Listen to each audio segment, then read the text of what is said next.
Šis unikalus kiemelis ir dalis patalpų yra Vilniaus miesto savivaldybės nuosavybė.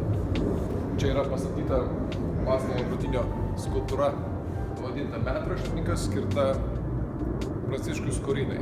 Tai yra vienajam iš pirmųjų gudiškos knygos spausdintojų.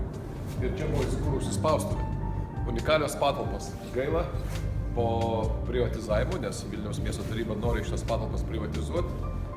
Čia bus kažkieno galbūt geras butas, o ne vieta, kur galėtų tarnauti visuomeniai ir viešajam interesui.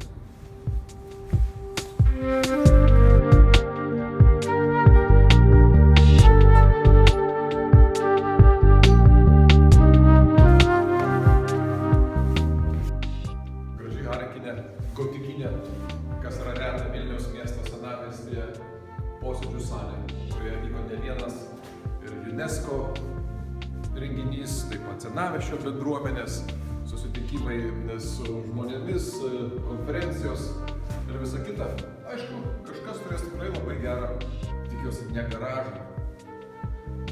Istorinės plytos senamiestyje, iš kurių statoma buvo didžioji dalis yra iš Onos bažnyčios.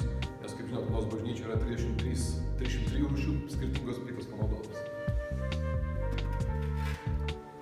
Tikrai šitos patalpos turi išlikti miesto ir miestiečių nuosavybė. Galima jas geriau naudoti, suprantama, dar galbūt sugalvoti paskirčių, bet paversti tai privačiu, nežinau, butu arba dar kažko, tai nebūtų teisinga.